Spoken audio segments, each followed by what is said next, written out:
Hello, ladies and gentlemen, and all traders out there, and welcome to the next NFP live engagement. Apologies for the delay, had some technical issues, but we're back on track now. So let's just get right into it. We're looking now at the fact that the NFP won't be such a big expected payroll figure. The White House press secretary has already said that she wants to prepare the public for quite a dumbed down issuing of the NFP. So let's take a look at the analyst expectations at the moment. So the last NFP missed figures vastly. We had a decrease from 199,000 to 150,000. And they missed expectations by 201,000 job numbers as well. But if we look at the last few months, we have had big misses on multiple occasions. You know, in December, the last data basically that was released, 199,000 jobs versus a possible 400,000 here. And then we've had even before that, 200,000 jobs came in against 550,000. Now, we've had the Omicron variant peaking quite aggressively in America. And, during January and over the winter months. But however, Omicron cases are actually kind of going a little bit down, which is a bit of a significant upturn for the US economy. However, the January drop in employment is another reminder if we do get a miss on this expectation. Even the consensus is 150,000 jobs added, which isn't really that much if you think about the whole grand scheme of things. So with that being said, it's just a vast reminder that the economy will not fully return to normal until the pandemic is actually over. But we've got to take into consideration, the Fed's intention as well to tighten its monetary policy, as well as the Fed hiking the rate next month, the first time in March, as apparently it's going to be hiked 2 or 3 times at least in 2022. So we'll see how that comes into fruition as well. So let's just take a look at everything else. So we've got 3.9% for is the expected for the employment rate, which will be the lowest in about 18 months or so. Or almost 2 years, but the jobless claims went below 300,000 bracket. This is the weekly jobless allowance, so we'll see if that's going to happen, take any significant impact on there. But the ADP, the private sector workers, that was private businesses in the United States unexpectedly cut 301,000 jobs, which was quite significant there. So that's been very, very detrimental figure. But we're looking at these weekly jobless claims still around a 52-year low. We still are on this 200,000 weekly jobless claims. We had a little spike up in the last few weeks, but February the 23rd claims were at 255,000, and we'll see if that should be January 23rd. We'll see if that happens, if that's going to be anything near for the next few weeks as well. Private businesses issued their first job loss numbers since December 2020, quite significantly. If we take a look at this, though, quite significantly as well, annual inflation surged to 7%, and that's a 40-year high. Going back to 1982 since we had these kind of inflation figures, and is that going to really start looking at what America is going to be all about in this next year or so? It was in line with market expectations. However, the energy is the biggest contributor to the gain. We've had these oil prices spiraling out of control across all continents at the moment. In Europe and the UK, very, very high.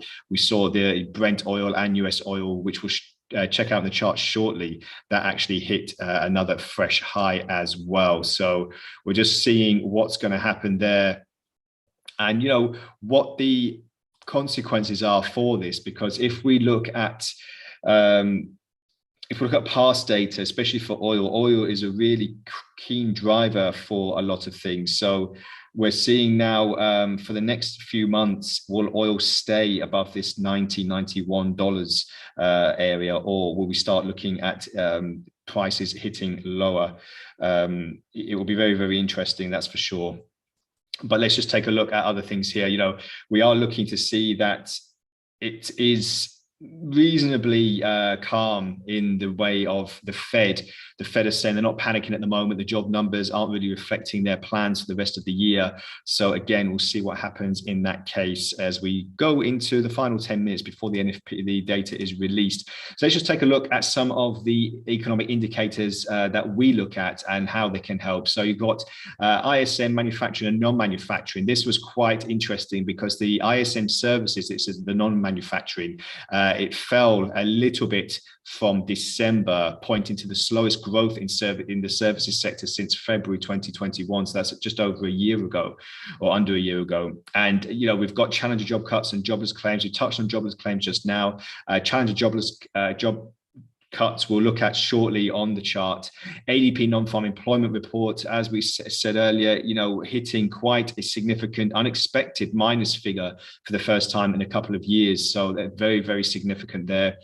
Consumer confidence, University of Michigan, very, very good questionnaire and survey going over 60, 70 years now.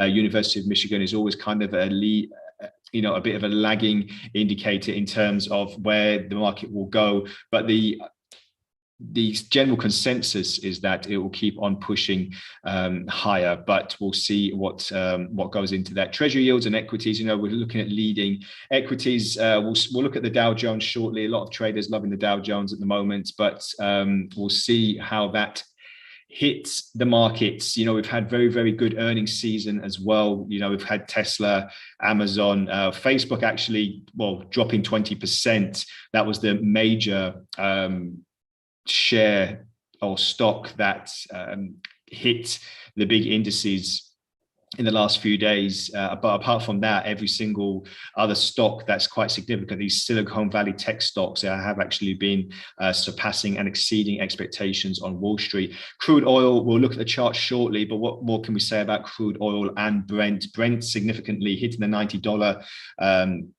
handle for the first time since 2014, and we've got also crude oil, which is hitting fresh highs as of today as we speak. So we'll see what's going to happen with that as well. Both Brent and crude hitting 7-year highs. Oil, this is partly due to the Ukraine and Russia's possible sanctions that could come into play, and also there is storms across the coast, the Gulf Coast of America, that are causing a bit of a stir there.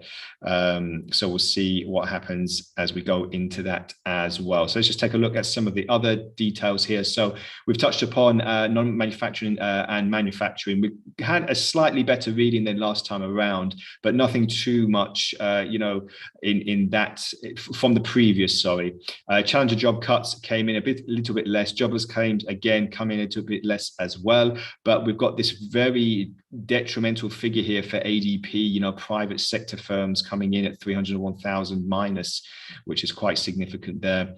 Retail sales, I just want to touch upon that as well, because, we are looking that retail sales were on a slight high, and we're in a positive territory for the last 4 months for the back end of 2021. However, we are looking, this is December's data we're looking at the moment, and it came in at quite a vast negative reading. It's the biggest decline since February of 2021. So again, another yearly low. And as I said, ending 4 straight months of strong growth in that sector as well. So retail sales quite missing the mark there. So we'll see what happens. Just take you through a couple of things that we want to have a look at before we go into the NFP data, which is just 5 minutes away. So how to protect risk capital in the best possible way that we see effectively for all our traders. So avoid trading during the NFP at all if you're not comfortable with high volatility. The whipsaw effect could lead to losses that exceed profits. So with that being said, just avoid the NFP if you're not looking for big moves in the market in such a short space of time. The market can move up to 50, 60 pips in a few seconds when the news is announced. So just be aware of that and avoid trading if you're not comfortable. Number 2, apply protective stop stop loss and take profit risk management measures in order to bypass emotional hurdles. So we've all been there and done it, hit the emotional hurdle button if things aren't going our way. But if you have protective pending orders such as stop losses and take profits, then that will come to your aid if needs be. So you're not really risking more than what you want to in a given trade or even a given day if you're managing your risk on an hourly, minute or daily basis. Anything that you see as yourself for your trading strategy, just be sure that you have protective stop losses and take profits. Number 3, close out all positions, if any, ahead of the release to move away from high volatility risk. So this kind of touches on the first point here, that we want to close out all positions altogether to minimize and mitigate all risk. Number 4, hedge your positions, if any, ahead of the release. Now, hedging is a good strategy, or can be a good strategy if it works in your favor, but just be sure that even if you are hedged or fully hedged, 3 lots one way, 3 lots the other way, buy or sell, or however many lots you have open, just be aware that you can actually still be stopped out if the market does swing vastly in one direction rather than the other. Number 5, if you are eager to trade despite the warnings, do let the markets calm down before entering a trade. That way you overcome the heating environment. You could also have a clearer picture as to where the markets could be heading towards as market noise is reduced. So market noise is basically all the big moves when the fundamental news impact is upon us and is released. And once that has calmed down, then we can actually have a clearer picture on where it might go for the rest of the trading day. And don't forget, today is Friday, when the NFP is usually over. We do have a little bit more news for the rest of the day. We've got Canada's IV PMI, which is quite significant as well. But once that is over, a lot of traders usually start their weekends early, so the market could calm down quite significantly. Number 6, analyze the the data post-released, and as any directional trade is at risk of reversal. So reversals are part of the post-data release as well. And number 7, pay attention to divergence between actual and consensus, as gaps of 20 to 30K are not considered very effective. So if it's not a big shock in the market, then it's not expected to move so significantly. So with that being said, let's just take a look on a basket of currencies that I like to look at. And we're just seeing now, as we come up a couple of minutes before the NFP, we'll see what's happening here as well.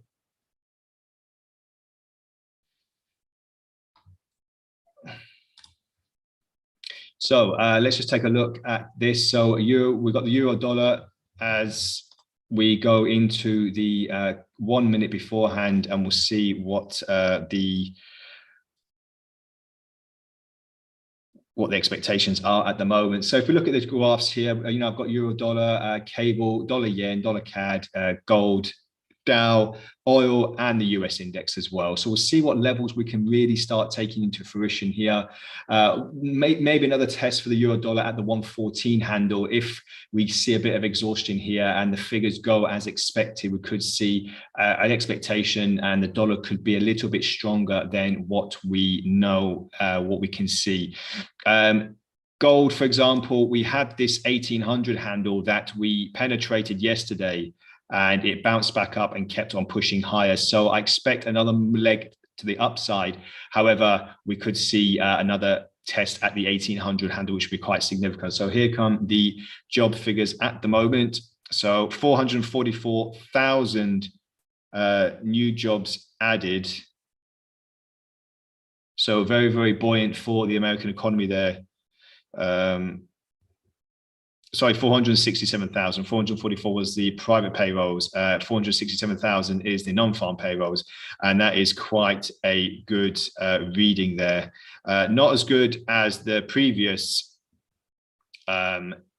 but very, very good. Depending on who you believed or who you were reading at today, Deutsche Bank saw a gain of 125,000, Citigroup 70,000, so and Standard Charter of just 50,000. So that's quite a big move there for the American economy. And let's just take a look at all the other information that's coming out. We've got Canadian news as well, employment change there. They're in a minus. So we could expect the dollar CAD to keep on pushing quite significantly here, roughly around the mid 127 handle, if it doesn't retrace already. Like I said, with gold, expecting possibly another test at the 1800. So we'll see if that actually sees any movement in that end. Oil hasn't really had any movement at the moment.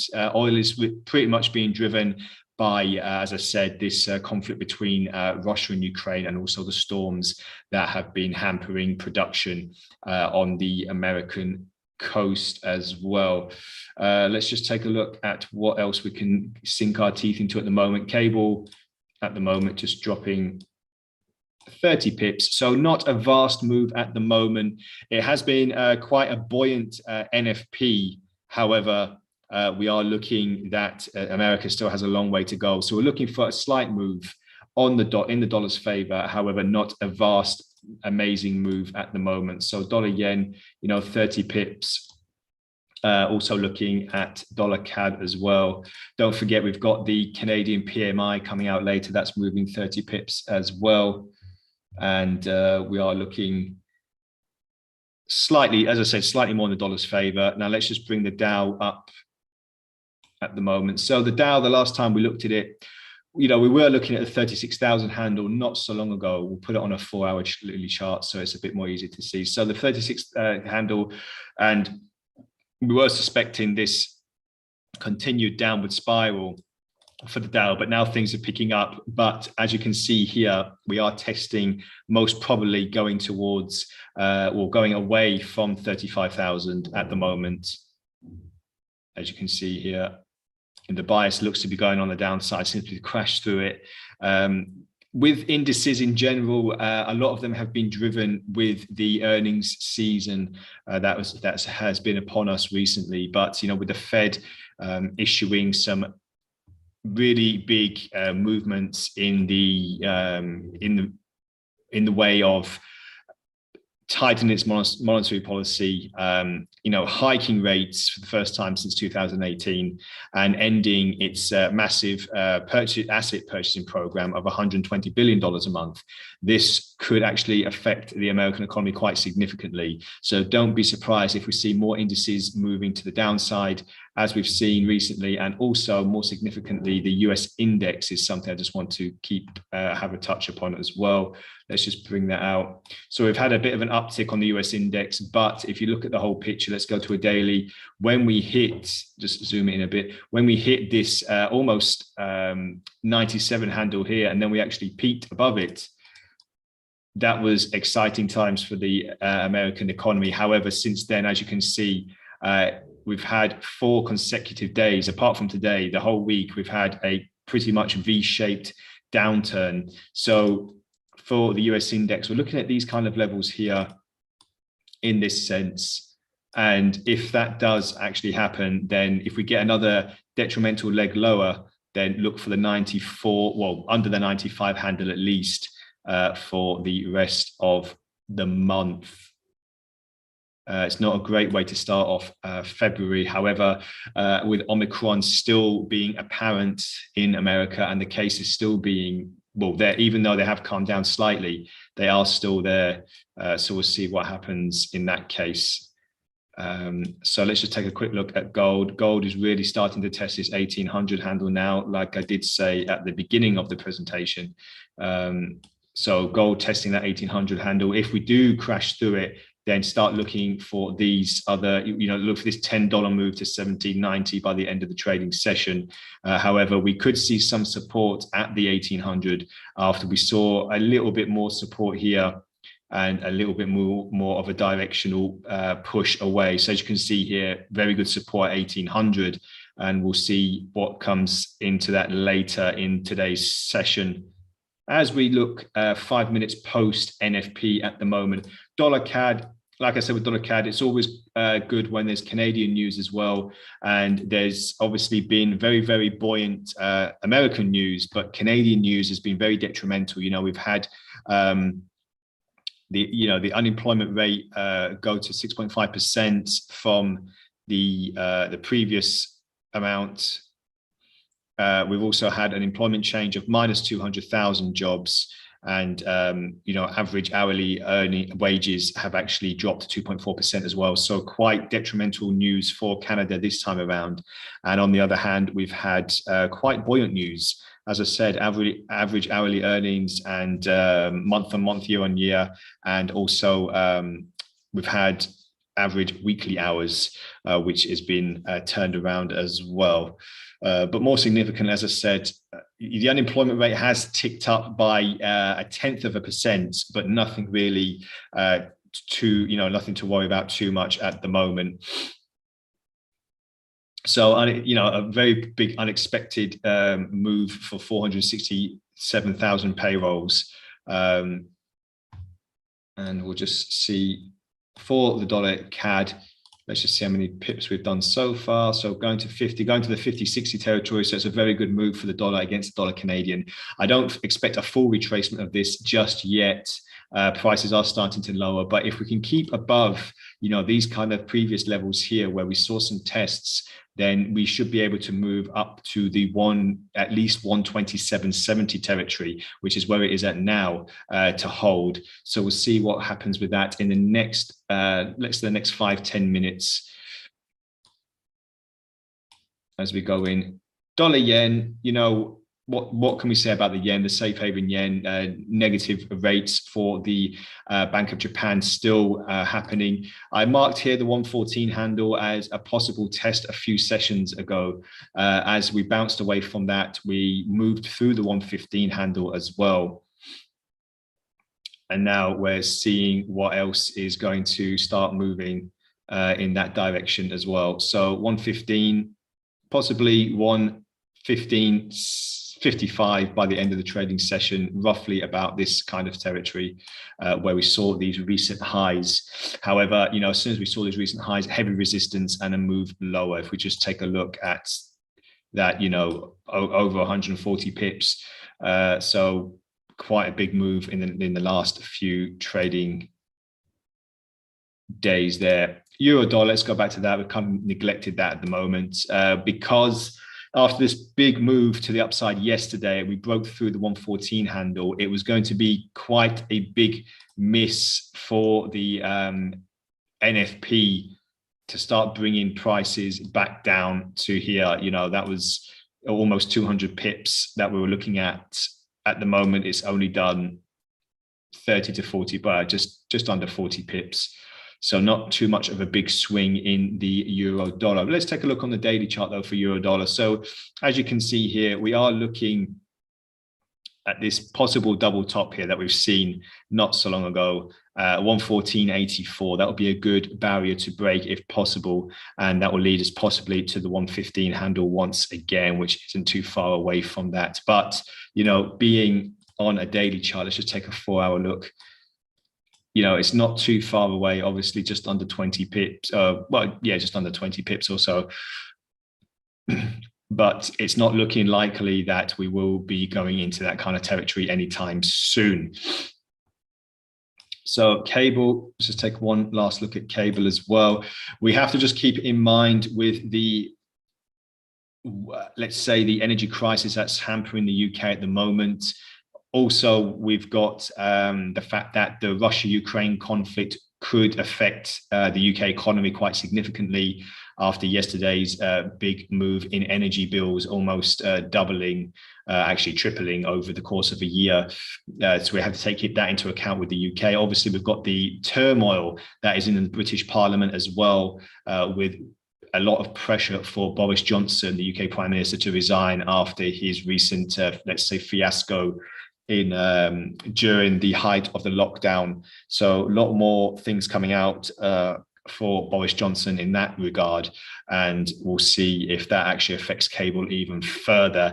Will we see a new prime minister this year, or will we see a general election? That will affect cable as well. So let's just take a look on the daily chart to see what levels we're looking at here. As you can see here, we're looking very, very choppy. The trends are going with the market up until this point here, where we really collapsed really further down, go sinking towards the 131 handle. Now the 131 handle hasn't really been reached for quite a while. And if we just put that on the map here on the chart, so we're looking at, October 2020. So quite a long time ago that we saw these kind of levels. But since then, it has been one of the best performing currencies up until this particular peak here, going back to the 141 levels that was at the middle of last year. We haven't seen that kind of action since 2018. After all this Brexit fiasco, that was probably one of the best performing currency pairs in the major markets before we had this collapsation back down to 140. So just keep an eye on cable for the next few weeks, because they're expected to start moving quite significantly, especially with the Boris Johnson worries. Okay, now quite interestingly, now we've got a break of the 1800s. So now we'll see if that can hold, or if we can stretch to this 1790 handle, which will be a $10 move. And will it actually be quite significant? We'll see the whole body of this chart as well. A $13 move so far today, if we don't take the top wick of this candlestick as well. So that will be another reason to see what's going on for gold. Is it going to be a safe haven for a lot of traders, or are we going to see more volatility? As you can see, we have stumbled quite significantly. We were looking at this hummingbird action where we saw a peak and then a bounce and then another peak. And then as we were supposed to see a bounce at the 1800 handle, we had a collapsation. But if we take this out, this $10 move, we had another move to the upside. So as you can see here, we could possibly have another move to the downside and then another peak to the upside. But if that peak happens, then that will be roughly about the 1820 handle. But it's got a long way to go at the moment, over a $20 move to that in that respect. But we'll see how this sell-off plays out for the rest of the session. So just to remind you, coming up later, we've got the IV PMI in Canada. That's in a couple, just over 1 hour away. And then we've got some oil news, but it's not expected to affect the oil market so significantly. As I said, we've got quite a lot of leading components in that regard. So if you just take a look at oil for the last few days, let's just go on a 4-hour chart. So it's a little bit easier to see. We're seeing, move after move. And if you think that at the back end of last year, we were trading below $70, and now we're over $90. Over $20 move in just a month's time. That's very, very significant for oil. But we've seen it all before with oil, how it can fluctuate quite significantly. So we'll also see in 2022 if we do get any more moves to the upside for oil and any more lockdowns. It's not likely there's going to be any more lockdowns for the rest of the year. However, with Omicron expected to be the last significant virus of the COVID-19 pandemic, we'll see if that comes into fruition as well. So just keep an eye on gold for the rest of the afternoon to see if it can hold below 1800 and then see if we can stretch it to this 1790. A sell position would obviously be quite significant as it was plummeting down. But now we've got a break, then we could see another push to the downside as well, following these two legs here yesterday. Dollar CAD, as I said, look out for the IV PMI that's coming up later in today's session. That will be something to think about as well. Dollar yen, that basically follows on the back of euro dollar. We have a lot of dollar strength at the moment. So we'll see as well if the dollar index can pick up as well. And that would be quite something to have a look at as well. And also, the Dow Jones, let's just bring that up and see on the, let's just have a look, keep it on the 4-hour chart for now. No, let's go to hourly chart actually. So as you can see here, we were looking at this continuation down to the downside, but now we were peaking before finding slight resistance here. But the sell-off is continuing by the looks of it. So as I said, look for the previous lows at 34,500 approximately, and then another test to the 34,000 area. which would be quite a good psychological handle in that regard as well. So let's just take a look at what other payrolls were out as well. Let's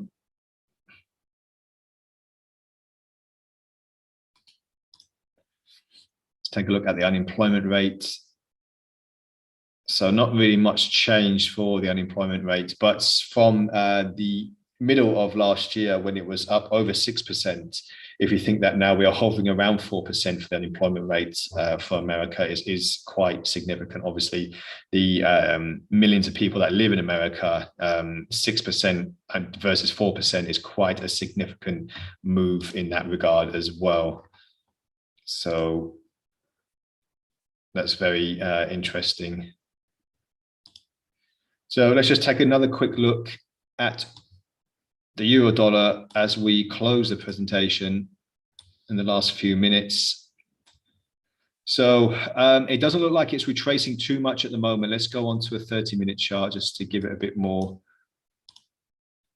zoom in a little bit more. So, I mean, for the rest of the session, I'll be looking to see if it's going to test this 114 handle. I was always kind of, after it broke the 114, but didn't really advance too much, only 60, 70 pips. Now I'm looking to the downside and another move, another leg. So that would be 80 pips from the peak to 114. But currently at the moment, you know, 114.29, 114.30, obviously that's 30 pips away, which is nothing in this kind of climate at the moment. With the presentation that we went through, remember that 20 to 30 pips isn't something that it's going to be happening, and we can't see what's going to happen just yet. However, you know, when we're looking at the data, we're seeing also another push and another move. So in that respect, we are seeing a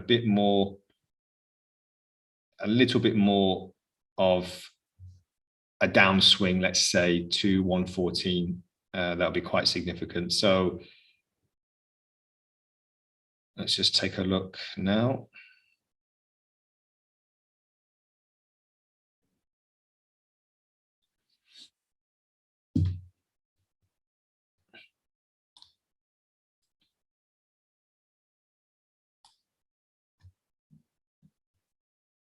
Okay, so yeah, I mean, we've had some full retracements, almost like the cable and the Dow Jones. The oil didn't really move too much. Now let's just put things into perspective for the next NFP going forward. We're looking for more signs of tapering, more signs of signals from the Fed to tighten monetary policies as well, and we're looking for the Omicron variant cases, even if they're going to rise or fall. So just keep an eye out for these kind of signals and leading and lagging indicators as well, going into the next month for February, and we'll see what happens for the next NFP. And also I just want to say that join me for the free live webinar on Monday, where I'll be taking you through the basics of Forex trading, what it's all about, what to look out for, and just the basics for anyone that's looking for 101 Forex trading signals or tips. Then join me for that on Monday. That's at 6 o'clock at GMT. And we'll go through everything then and answer any questions or concerns that you may have. But until then, I'll leave you with the charts. For now, as I said, euro dollar looking for this 114 handle. Just a quick recap. Cable, don't really look too much into a big movement here. We are looking just possibly a move of, you know, let's just see. It's on a weekly chart. So, you know, 40, 50 pips, there might not be too much of a retracement there because we are seeing a strong dollar, or, you know, across the board. Dollar index, look for another detrimental leg to the downside. If we do, then the 95 handle will be quite a big target in that regard. Oil, look for the headlines for, Russia and Ukraine, the storms that are sweeping the US at the moment, and obviously the Omicron variant that is still quite heightened in America. Dollar yen, we've got Bank of Japan decisions shortly, and this could affect the yen quite significantly as well. We are seeing another push to the upside at the moment, but again, let's see what comes into fruition with that. Dollar CAD, as I said, Ivy PMI coming up shortly, just over an hour's time. So that could bring back down the loonie, and we are looking at a forecast of 50 versus a previous of 45. So that could actually boost the loonie there. Obviously, oil is a commodity currency with oil, so keep an eye out for that. Gold, on the other hand, we are trading 1797 now. We did go full down to 1795. So again, watch for that 1790 handle by the end of the trading session, and remember to put in significant stop losses and take profits if you are looking to sell and hit this 1790, or vice versa, a retracement to the upside. And also the Dow Jones, we are looking for another leg lower based on the trends. However, this 34,000 mid 500 level here, roughly, we're just looking to see if it's going to hit another low. But obviously the earnings season reports will pay to that as well. So thank you very much for joining me today. Like I said, I'll be available on Monday for my next webinar. And until then, have a great trading day ahead for the rest of it, and a great weekend ahead. And bye for now.